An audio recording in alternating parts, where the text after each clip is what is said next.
Hello friends, in this video I want to talk to you about how there are three bullish triggers that the Indian economy will witness over a period of time and the benefits will be reaped by all Indians across the board. Now, you see, in the present day and age, you don't really need to compete with nations militarily in order to win over them. You basically have many other weapons like currency wars, trade wars. You basically compete against them on the sweepstakes of the global real politic or geopolitical economic front, investment inflows, how which country is driving its standard of living higher, where inflation is lower, and so on and so forth.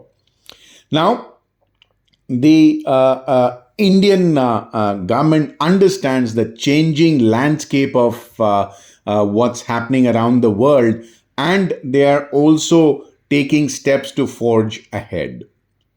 This strategy is fairly simple, but it's effective nevertheless.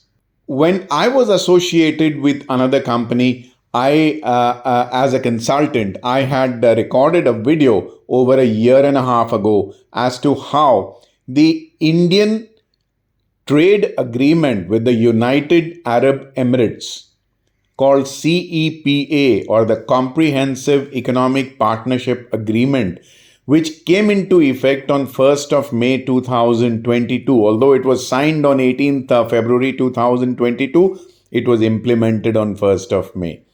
The features of this agreement were fairly broad-based.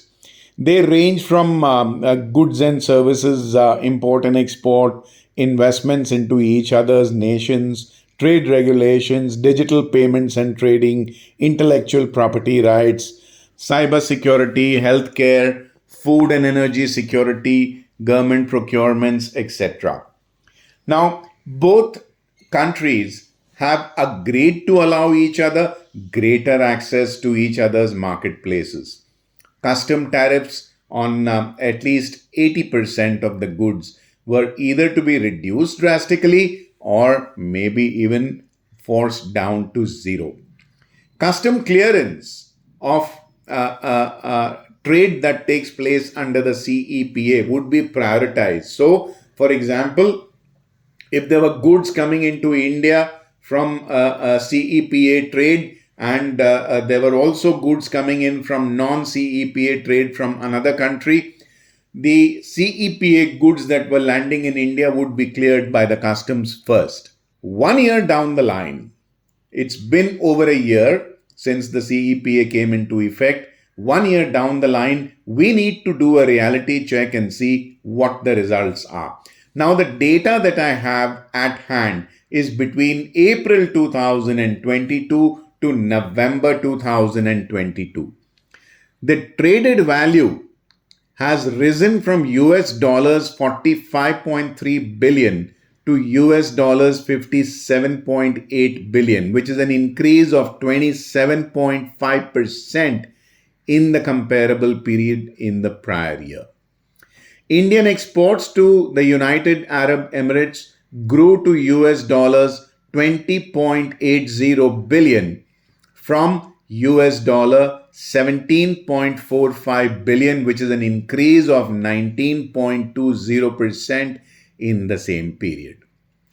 India expects to export US dollar 100 billion worth of goods per year and 15 billion worth of services per year after 5 years of CEPA being put into place. Now, that's a quantum jump, and that seems like a fairly achievable target. Now, let's take a look at item number 2. The India-Australia CECA, which is the Comprehensive Economic Cooperation Agreement, which is likely to be signed by the end of the year 2023.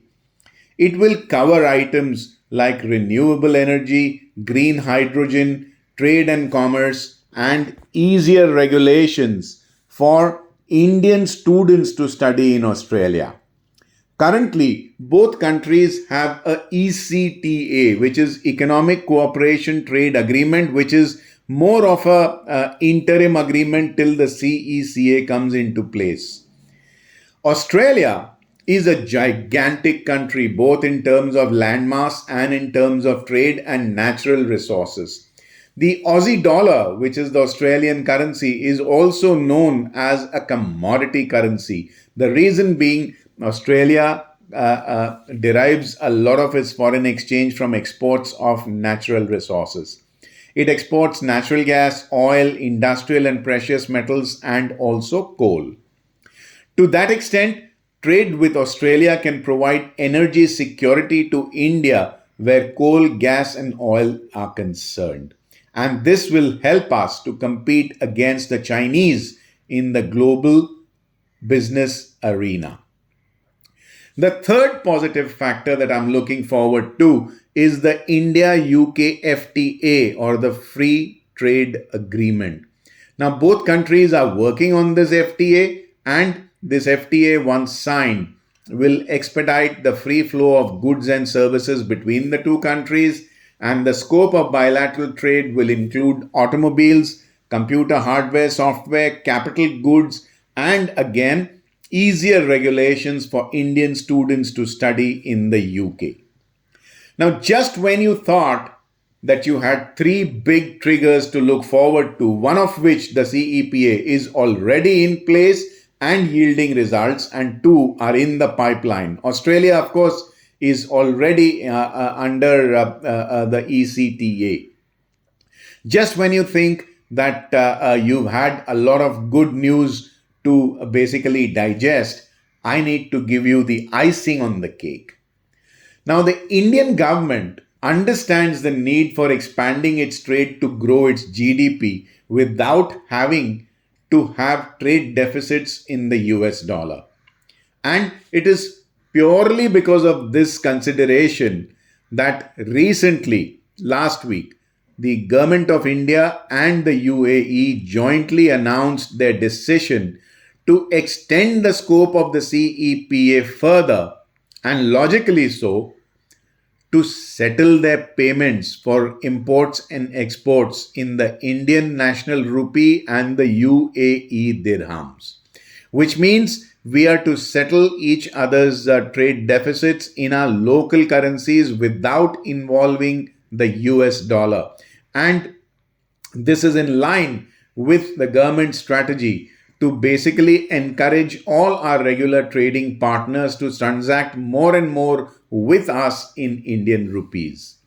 Now, this comes on the back of the move to expand the membership of the BRICS nation, which is Brazil, Russia, India, China, and South Africa. And over a period of time, the BRICS nation has announced its intent to have a common currency for trade between its member countries, and this is an extremely positive step. Why would trade in the Indian rupee benefit India, and how? Currently, the Indian rupee commands less than 2% of global trade in the forex markets. If increasing number of transactions are initiated in the rupee, its demand goes up in the international forex market and the currency strengthens. Purely from the demand supply perspective, the more buyers there are for the rupee, the stronger it will become. Now, India as a net importer nation, when it gets a strong rupee, the landed price of imported goods will be cheaper and lower. It will lead to lower imported inflation, it will lead to lower oil and gas prices, and the life and times of every Indian citizen should stand to improve. Corporate India's forex loans will become cheaper if they are dollar denominated. They will be cheaper to both service, which is payment of interest upon them, and repay, which is to actually extinguish all the forex loans, because we will need fewer rupees to buy every dollar from the international markets. Now that India and UAE have agreed to trade in rupees and dirhams, I have a feeling that the Indian administration should be announcing more countries that they are currently negotiating with and to encourage trade in the Indian rupees. And over the next few months, I'm anticipating good news on this front. Now, when this happens, I feel over a period of time, this would kick off the golden period of the Indian rupee and a new sun would rise on the international foreign exchange markets. I hope you liked this video, and before I sign off, a request to subscribe to my YouTube channel if you haven't already done so. Click on the bell icon to receive instant alerts about fresh videos being put up out here, and in the comment segment, do let me know what you think of this video. Also, I would request you to share this video with your family and friends so as to enable me to reach out to a wider audience of smart investors and traders like yourselves. Thank you for your patience in being with me in this video. Till we meet again in my next. This is Vijay Bhambwani signing off for now. Have a very profitable day. Bye-bye.